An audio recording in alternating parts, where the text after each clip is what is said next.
This speedy world. I am SYED SHABAHAT, and you are watching Fault Lines. The holy month of Ramadan has ended. It brought a lot of blessings for people everywhere in the world.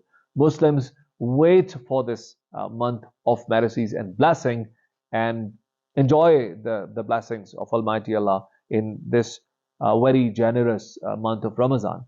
But for the people of Palestine, this month also brings a lot of tragedies. Violence by the state of Israel in the holy month of Ramadan has become a crime that is repeated very frequently. Just to remind the viewers of my program that United Nations had declared year 2022, the last year that was concluded from January to December, as one of the most deadliest years in the history of Palestine. According to United Nations, 170 Palestinians were killed, 30 of which were children, and 9,000 were injured. Well, if we just take these statistics and believe them to be correct, even then, this was a lot of violence which remains unchecked and doesn't get right kind of coverage in international media. Team Fault Lines have prepared a package. Watch the package before I bring my first guest to the program.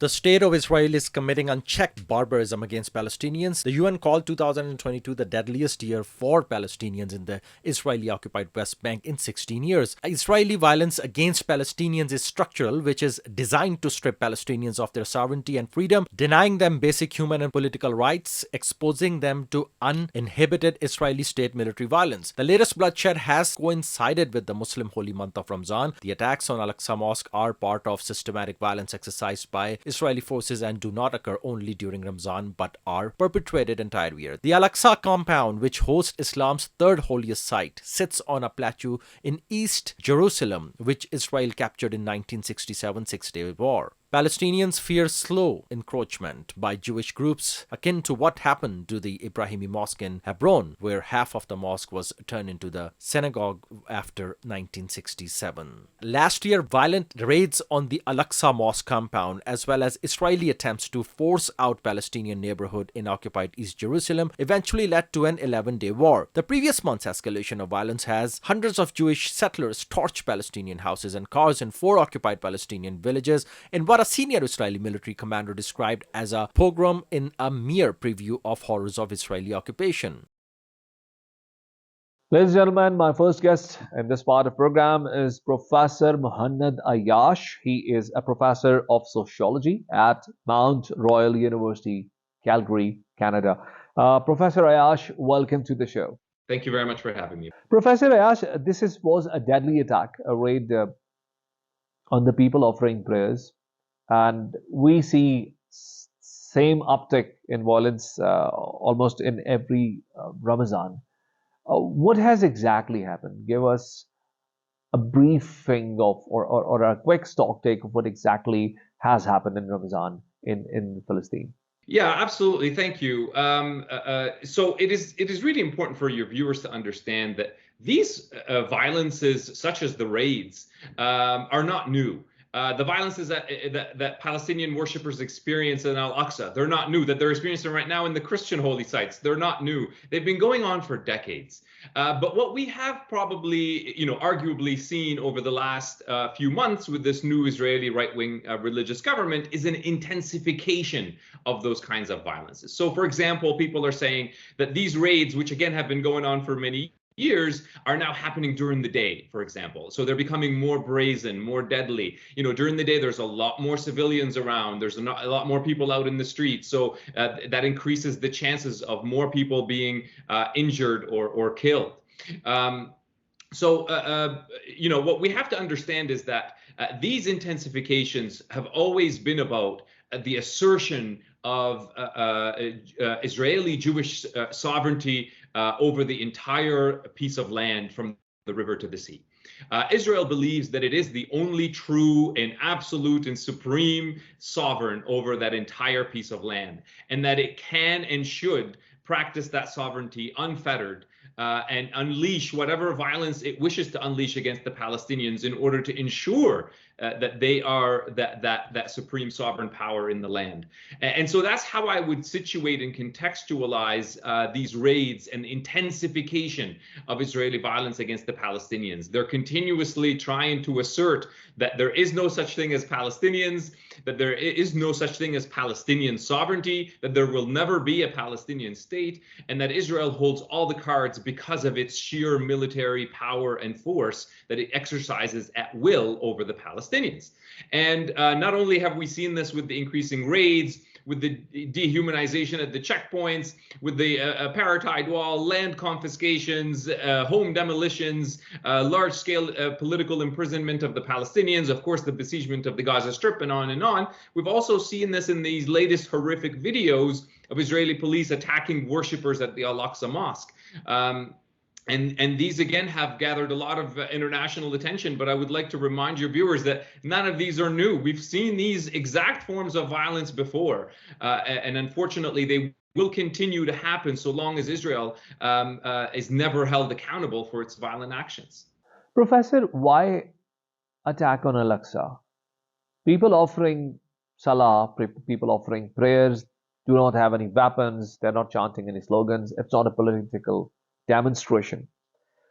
Why would they be attacked? Do you believe there is something symbolic in nature, or is it a real threat that Israel's government wants to address? Yes, absolutely, and I think it is both symbolic and material. So let's again bring this into larger context. There are thousands and thousands of Palestinians who are not permitted by Israel to go and pray at Al-Aqsa Mosque. Thousands of Palestinians, especially young men and women in the Gaza Strip, that have never set foot in Jerusalem, let alone being able to go and pray in Al-Aqsa Mosque. There are thousands of Palestinians, especially, again, young people in the West Bank who should be able to take a short drive to go to Jerusalem and pray at their holy places in their most holiest of months, and they're unable to do that because Israel prevents them from arriving, from ever even leaving the West Bank or the Gaza Strip, and ever arriving in Jerusalem or Al-Aqsa to pray.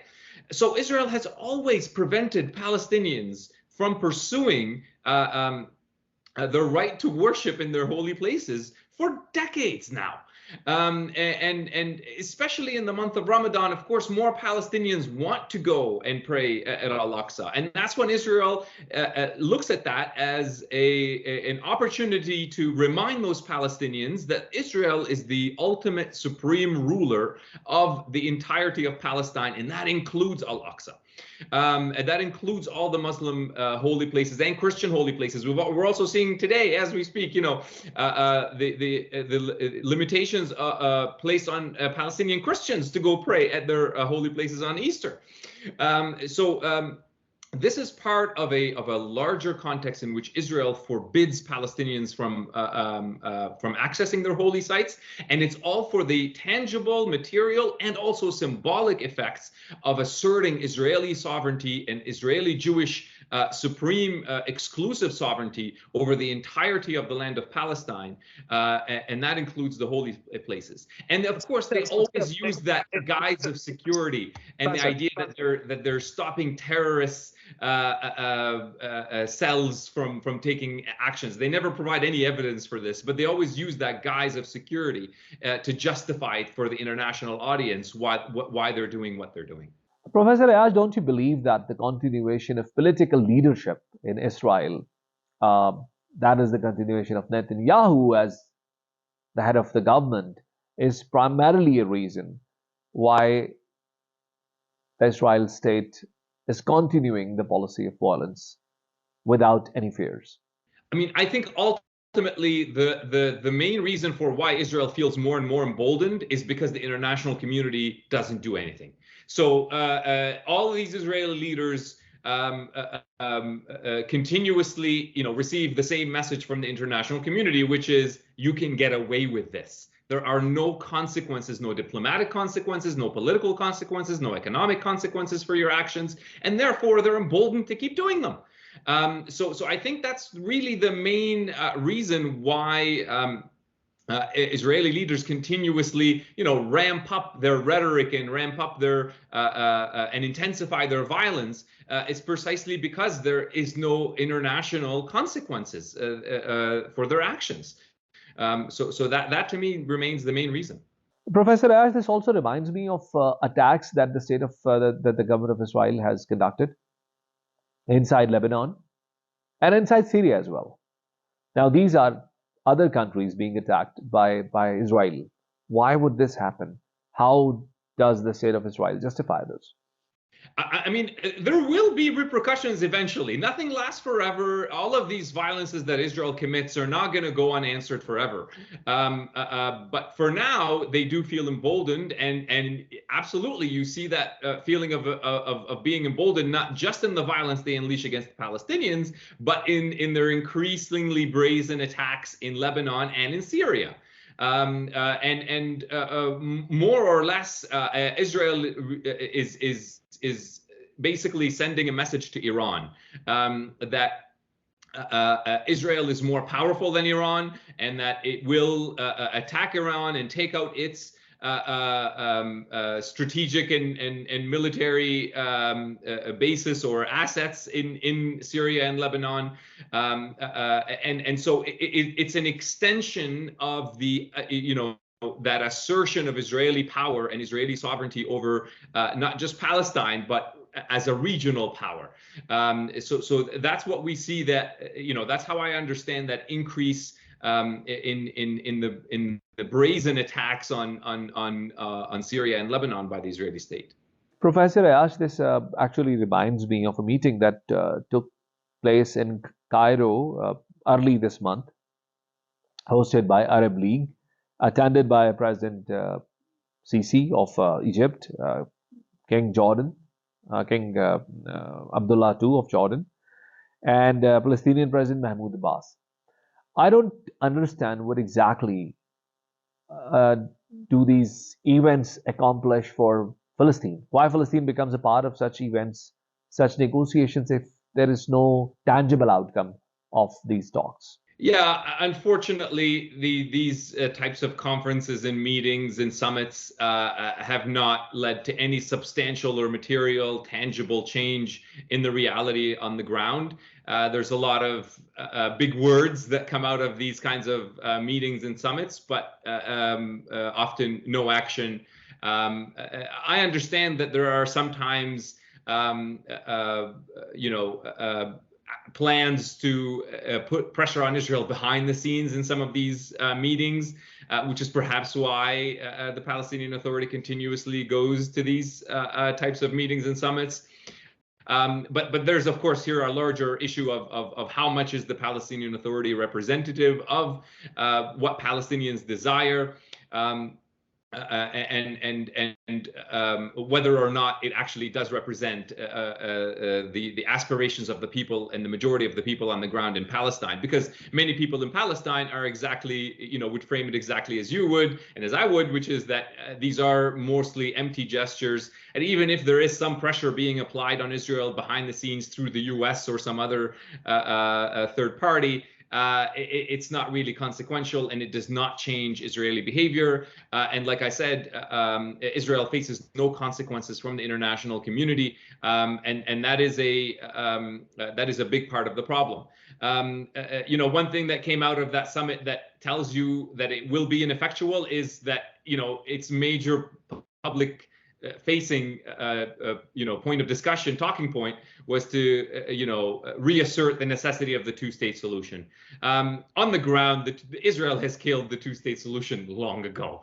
It's not a real option. Israel doesn't want it either, by the way. And the discourse around the two-state solution is mostly carried out in such a way where it conceals the reality of what's happening on the ground, and basically therefore helps Israel continue its process of annexation and establishing its supreme sovereignty over the entirety of Palestine. So the very fact that that becomes a major talking point out of this summit tells you that it's not going to lead anything, unfortunately. What is your take on the role of the government of Palestine? Do you believe, is it capable of delivering something for their people, or is it only a structure that symbolically represents the will of the people of Palestine? I mean, I wouldn't even call it a government because it's more of a uh, self-administrative structure that answers primarily to Israeli security interests and economic interests of Israel and other powers beyond Palestine. That's the kindest description I can give it.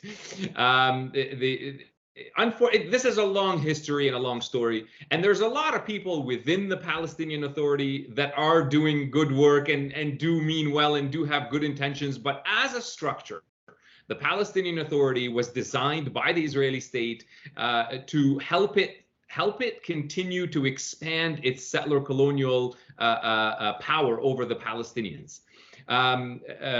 To make a long story short, it was becoming too difficult for Israel to directly rule over the occupied Palestinian people. And for them, the Palestinian Authority is a structure that can be used to help them do that. So you get the colonized to help you continue to control the colonized. This is a old trick in the colonial playbook. The British used it, the French used it, and now the Israelis used it. The list goes on. An alternative structure that a lot of Palestinians on the streets are asking for is to reinvigorate the Palestine Liberation Organization, the PLO, disband the Palestinian Authority, and rethink what our liberation strategy will look like moving forward, because the Palestinian Authority is part of the Oslo Accords, and the Oslo Accords were always intended to help Israel continue its stranglehold and expand its stranglehold on all the Palestinian territories. And how does the role of Jordan continue to be custodian of the Holy Mosque? Because if Jordan is unable to allow people to pray inside mosque, what is the point in Jordan's symbolic custodianship of the Holy Mosque? Yeah, so this is again a very long story. It goes back to 1924 that Jordan gained, or the Hashemite kingdom gained this role, and then later Jordan. And there was an agreement in, I believe, 2013. I could be wrong on that date, but I believe it was in 2013 between the Palestinian Authority and the Jordanian government to officially recognize Jordan as the custodian of the holy sites. It is largely symbolic. Again, and Israel says this out loud. They believe that they are the only sovereign power over the holy places.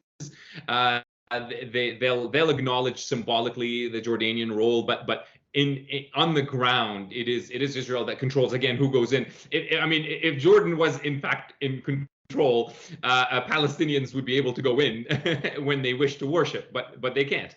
And there would be, of course, a maintaining of the status quo in terms of Jewish visitors can come in, but they cannot pray, which increasingly we're seeing being broken.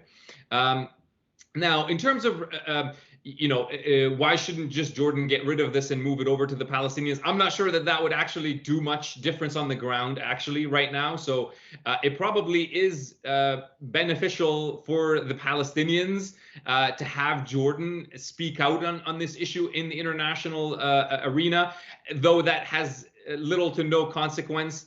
It is another sort of tool in the box, however limited it is, for the Palestinians. So I don't foresee that the Palestinians will take it over from the Jordanians anytime soon, because like I said, as symbolic and as weak as that Jordanian position is, it still has some utility in the international diplomatic arena, at least in terms of discourse and symbolic power. Again, I use the word power here very loosely, but to me, the problem always goes back to there are no serious consequences for Israel, and therefore they think, well, we can just do whatever we want, and if we're not going to pay the price, then why would we change tracks? Professor Ayaz, tell us about the protests that are taking place inside Israel. Now, according to the newspapers, these are protests for some judicial reforms. But tell us if these have any good hopes for the people of Palestine. Are these Israelis that want to stop violence against the people of Palestine, or is it something else? Yeah, I mean, so let me just be very clear from the outset. This has no positive outcome for Palestinians. There is no, serious anti-occupation, anti-racist presence on the ground in these protests. It is there a little bit on the margins, but it remains a very small group of people within those demonstrations that are talking about the occupation and the necessity of ending the occupation and granting Palestinians rights, the right of return, all of these things that are meaningful for the Palestinians, they're more or less absent from these demonstrations. So these are internal dynamics within Israeli politics, but ultimately they have to be understood from the perspective of Palestinians, because that's the only one that really has any say about what Israel, like, the Palestinian perspective is the only one that reveals what Israel is doing in the region and in Palestine. These protesters are, for example, trying to defend a Supreme Court that has ruled over and over against the freedom and rights of the Palestinians. So I'm not sure what great saving the Supreme Court will be in the grand scheme of things. So I'm not very hopeful that these protests will lead to any kind of breakthrough in terms of Palestinian freedom, liberation, or rights. Thank you very much, Professor Mohanad Ayash, for being guest in our program. Thank you very much for having me. Appreciate it. Ladies and gentlemen, this was Professor Mark Ayash, Mark Mohanad Ayash, who was our guest in this part of the program. We'll take a break and we'll join you back with the second segment of the program.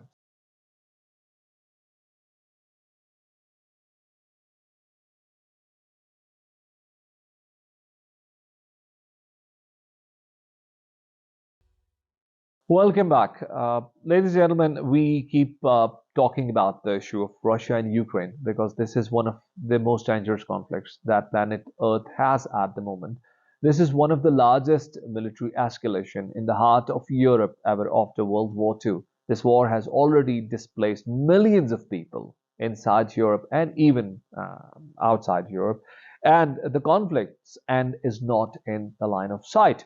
Both the countries, Russia and Ukraine, are in mid of a war in a state of stalemate, which means none of the two have been able to overpower the other side. Russia's strategy of using missiles, of using drones, of increasing the civil casualties is being heavily criticized in the Western media. Russia says its problem is that it does not have ample space in the mainstream media, so it cannot actually bring its point of view in the mainstream discourse. Where exactly this war is heading to and how this war is going to shape in near future, for this we have invited an elite panel of guests in this segment of program. My first guest is Alec Bertina, who's joining me on Skype from London. Alec is a journalist at Militant Wire Network, a researcher focusing on Russia's foreign policy, Russia's defense, and Russia's paramilitary forces. Alec Bertina, welcome to the show. So thank you for having me. Alec, winters were thought to be one of the greatest advantages for Russia. Russia has been claiming military advantages in winters in all the wars that it has fought in its history. But this time, winters are over without bringing actually any major development or any major accomplishment for Russia. How do you see this development, and what do you believe can be the reason behind it? And that is a great question. I would say that we're not actually seeing a stalemate at all. And what I mean by that is that right now, to understand why map movement looks relatively static, we have to take into account two things. Firstly, the Russian army is engaging in what most people would say is a rather lackluster offensive in the Donbass. It's gaining territory, but rather incrementally, and at significant loss to its army. And what we're seeing is another army trying to accumulate resources whilst holding territory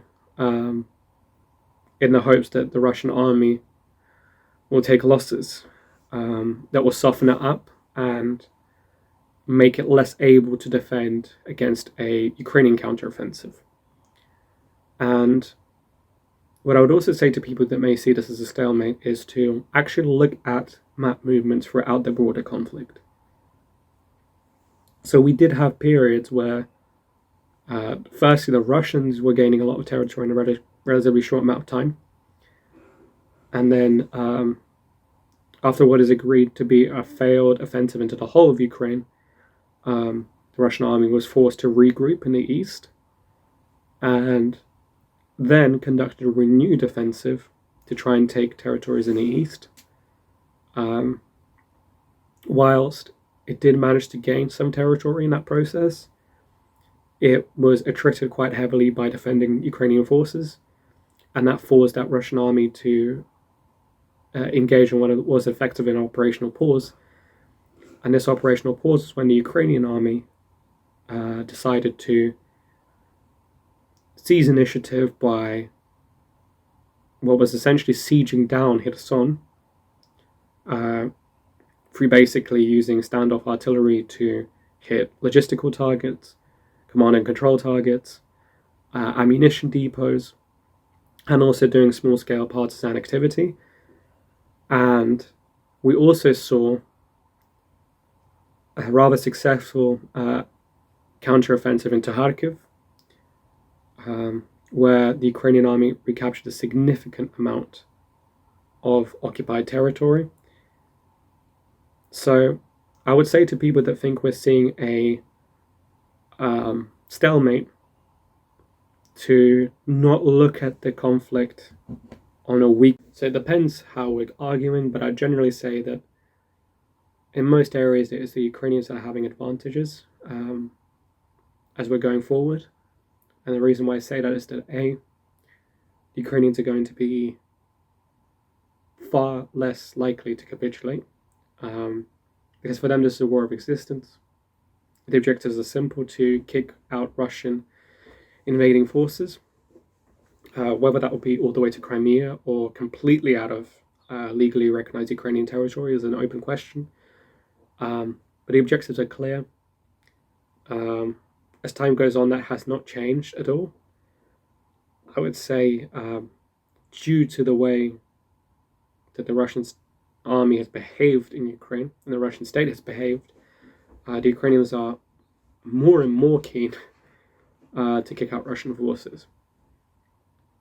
I would say for the Russian state, for its politically, it may feel existential, may be existential to some degree, but I would say it's nowhere near as existential as it is for Ukraine. So, given that both sides are going to continue losing significant amounts of resources and men, though we can of course dispute the rate that's happening in, given that that is the case, I would argue that Ukraine simply has less of an incentive to capitulate, and the Russian state is more likely to capitulate on this. So I think that's a big advantage. And if we're talking about other advantage, I would say the sheer coalition of allies that Ukraine can rely on. Obviously not in a NATO sense. It is unlikely that an army is going to fight on behalf of Ukraine, but they're going to provide significant amounts of support in terms of having weaponry, intelligence, economic resources, diplomatic support, and this is not something that the Russian state can match, although it has more resources than Ukraine does overall. If we're just to compare the nations on their own, the issue for Russia is that any allies that it does have, which are few in this endeavor, are not willing to put a lot behind Russia for it to succeed. Anything that has been provided has been provided on a very transactional basis. As to some degree with the provision of support for Ukraine too by NATO allies, but I would say it's more Alec, how about the recent intelligence leaks inside the United States? Do you believe that these leaks in US are going to help Russia in any possible manner? So, on the topic of the intelligence leaks and how much they've done to the United States and to Ukraine, um, to say that they haven't done harm would obviously be ridiculous. They revealed the extent to which the United States has compromised Russia in terms of signal intelligence, human intelligence, what it knows about Russia, the US insights on what Russia's next actions will be, and how the US should respond to those actions. It also had pretty serious information around artillery ammunition expenditure rates for the Ukrainians. It had details of placements of anti-air systems, deficiencies in those placements in terms of coverage, and also ammunition issues for those anti-air systems. Having said that, not everything in there is surprising. It was generally pretty obvious that Russia was heavily compromised in terms of the information that the US was able to obtain from the various branches of Russian government, whether you're talking intelligence, military, even the Wagner Group semi-state security formation. And I would also say that, for example, the personnel counts of special forces personnel, although not great to leak, it was pretty obvious that there was enough to do advising and assisting missions and training missions, assisting in terms of giving it lessons on how to do radio jamming, for example, which was even reported by outlets, or advising Ukrainian commanders how to conduct certain operations, advising on a tactical level and stuff like that.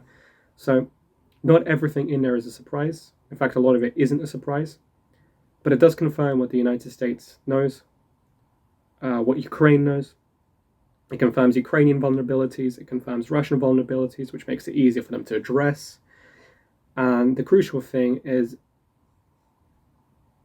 rather than Russia being kept in the dark around the extent to what the US knows, it's now got a pretty good picture of just how bad the compromised, how many compromised assets there are, who've been providing human intelligence, and also the amount of signal intelligence the US has obtained and from which sources.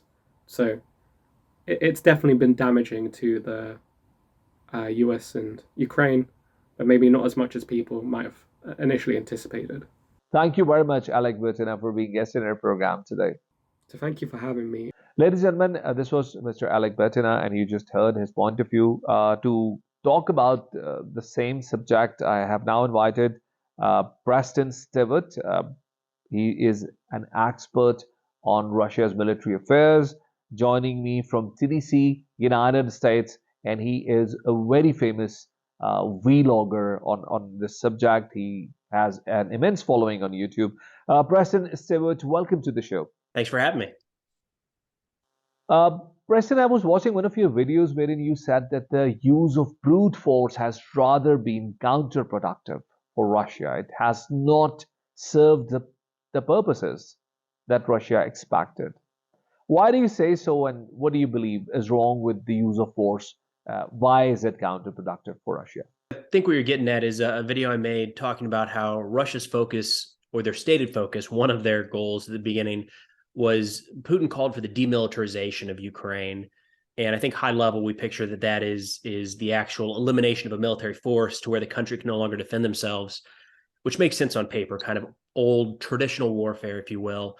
But this quickly transitioned into total war when Russia began targeting the civilian population, especially with some of these drone and missile strikes that really kicked up this last fall, but also in some of the events that have made international news, like the massacre in Bucha, the bombing of a theater in Mariupol that was housing women and children, non-combatants trying to take shelter from the air raids. More and more of these awful stories that come out, the torture, the executions, the recent beheading of a Ukrainian soldier, I think that turns the population against Russia in a way that they may never have been pro-Russia, but they're not going to give in now. It seems like they're building up things on the wrong side of the ledger to where these are folks that are more willing to resist in a way. And that takes a lot of different forms. It doesn't mean picking up a weapon and fighting, but doing something to resist should Russia find success on the battlefield in the next 6, 12, 18 months. And Preston, how do you see the state of stalemate between the two sides? Do you actually believe none of the sides have been capable of overpowering its opposition or knocking out its opposition? We are in a phase of a stalemate. Yes, probably since late fall until now, mid-April. I think stalemate is accurate, but that could change at any moment. So in that case, what do you believe can be the factors that can change the stalemate? That there's a clear advantage for either side to have a long drawn out war. There's arguments as to, we don't know what Russia's manufacturing capabilities look like in the defense sector under these sanctions 6, 12, 18 months down the road. We don't know how well the population will receive another mobilization if that needs to happen. On the other side, Ukraine is almost entirely dependent upon Western aid and shipments into their country to continue this fight. And that is far from guaranteed. I don't mean to suggest that it's going to turn off anytime in the near future, but for either side right now to hope and to plan for success in a long war, I think would be, there'd be a lot of challenges with that. Preston, this gives birth to a very important question. We remember USSR was disintegrated because of being indulged into a war that was too expensive to continue, and politically it was too expensive to be concluded. It eventually resulted in disintegration of USSR. Do you believe the current war may have or might have similar consequences for Russia if it remains unconcluded for a longer period of time? I'm a history guy. I enjoy military history. And this reminds me a lot of kind of the 1917, early 1918 period of World War I on the Western Front, where it had been a stalemate for years. Nobody was breaking through. They were trying planes and tanks and all sorts of new technology, gas, anything to break through the lines. And it wasn't really working. There were minor changes in territory that cost a significant amount of lives. I think we're going to see the same thing in Ukraine at this current pace. Stalemate doesn't mean that neither side is making any progress, just that it's maybe not material in the overall view of the conflict. Something big has to change, an external factor that maybe isn't on the radar right now. To move back to World War I, a big factor there was the United States beginning to enter the war, and that forced Germany to take actions in early 1918 that could be argued eventually lost them the war quicker. They pushed some offensives that were not successful, trying to wrap it up before the United States, with all of this additional manpower and equipment, entered the fight. I think we're going to have to see something like that in Ukraine, whether it's China taking a more concerted effort maybe in arming Russia, or if it's some sort of NATO involvement, neither of which seem like they're necessarily right on the horizon, but it's hard to see the fight right now making any sort of significant gains outside of what we've seen over the last few months. Preston, do you believe that the state of Ukraine stands more powerful or stands more stronger than it was before? Would you agree with this argument? So that I'd say Ukraine is in a stronger position today than Russia. There's too many variables there. Ukraine has essentially no economy at this point. They're entirely dependent on aid packages for the most part. Russia does have a domestic manufacturing base, and it might not be as robust as parts of Europe or the United States, but it's, when you compare it to Ukraine, it's more. Russia has an advantage in equipment, volume of equipment, and manpower, generally speaking. I think at this point we can say Ukraine has an advantage in receiving some of this NATO new technology and new equipment. I commented recently that I think an interesting aspect of this war is that Russia's invasion has made Ukraine stronger in a lot of ways than they were before the invasion kicked off. The Ukrainian military today suffered a lot of losses, a lot of very experienced soldiers and leaders that are no longer on the battlefield, and a lot of equipment's been destroyed. But in the meantime, they've built a formidable force with very real combat experience, fielding some of the most advanced technology that NATO has to offer. That is leaps and bounds beyond what Ukraine looked like just 1 year ago. So Russia's actions have kind of turned the Ukrainian military into a force to be reckoned with. President Russia has not been able to use its air force at its advantage. It is rather relying on the use of drones instead of its mainstream air force. Is it a shift of strategy, or do you believe there are some disadvantages with Russia's air force, uh, which are not allowing Russia to use it at large? I don't know that it was a strategy chosen by Russia so much as one that was dictated. The surface-to-air missile threat across Ukraine was and still is pretty significant, even though there's been reports recently that the missiles in Ukraine are starting to the missile inventory is starting to get pretty low. There is a serious air defense blanket across Ukraine, and really has been since the start of the war.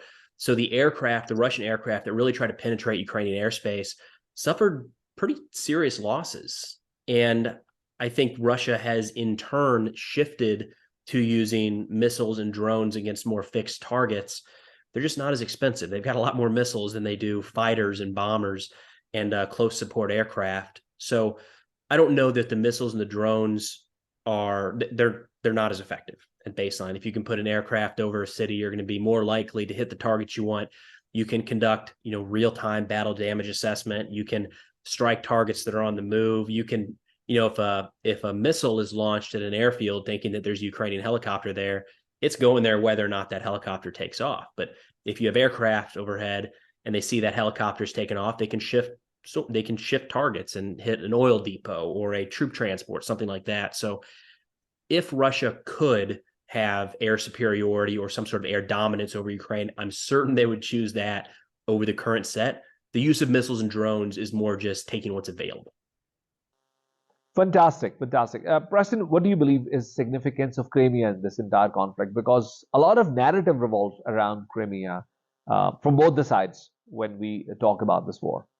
That's one that I'm far from an expert, because we're getting into kind of the geopolitics of the region dating back well into history. So Crimea was a part of Ukraine after the Soviet Union dissolved. I guess that's probably the best place for me to start. Again, I think there's people that can go into much greater depth here. In 2014, it was annexed by Russia. And since 2014, Russia has recognized it as part of Russia, but the international community has not. So Crimea was one of the areas, along with portions of Luhansk and Donetsk, that were annexed in that 2014 time period. Since then, they're really, it's a peninsula, and there hasn't really been a lot of military activity there in terms of fighting. There's been some Ukrainian drone attacks, especially on some of the naval bases in the area, but it's a major area for Russia to project power into the Black Sea and along the southern coast of Ukraine. So it's going to be very, very challenging for Ukraine to move forward out of this war with any sort of sovereignty if Russia still maintains Crimea and can project power from there.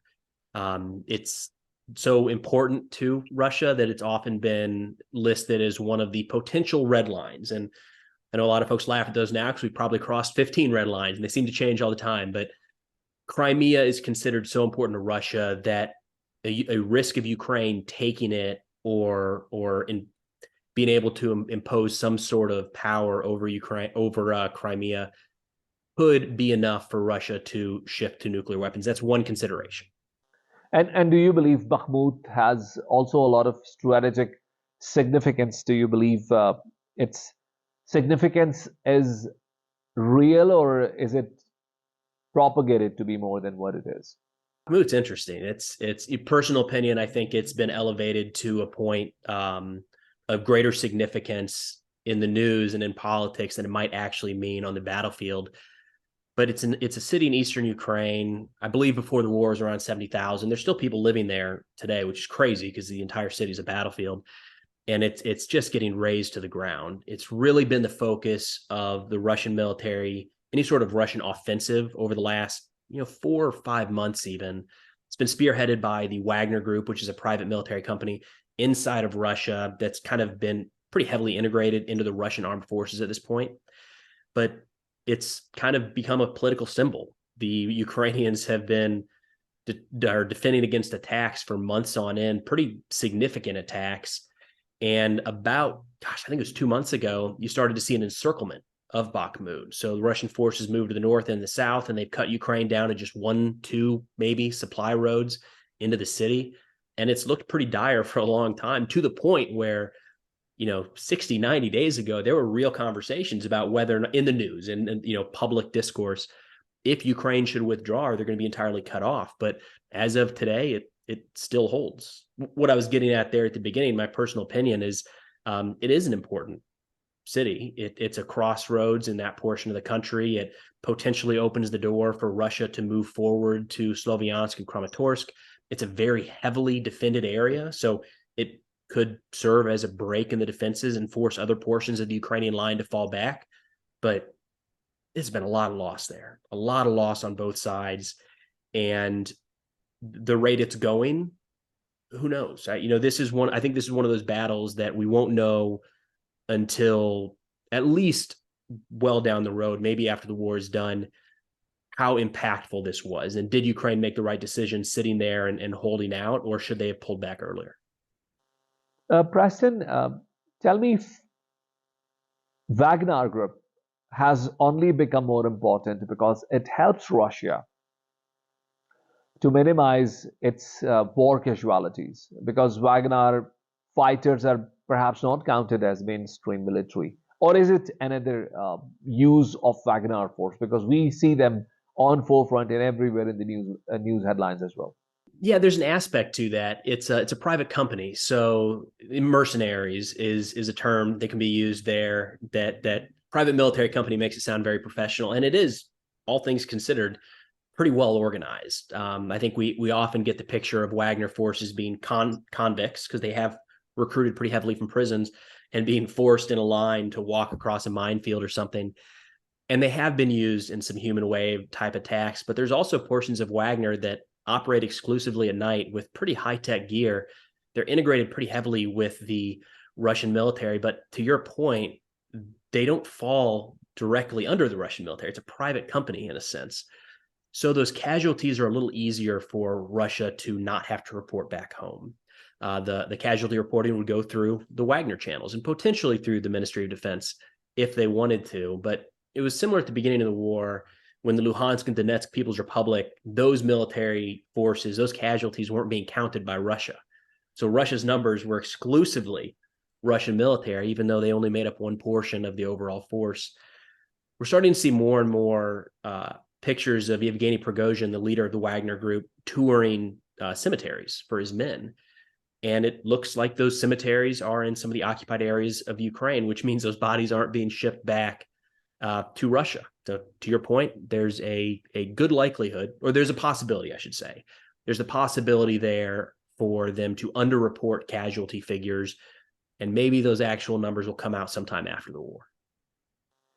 And my last question, Preston, is what do you believe is the future of this war? While these weaknesses are exposed that Russia possesses, how do you believe Russia should strategize for this war going forward?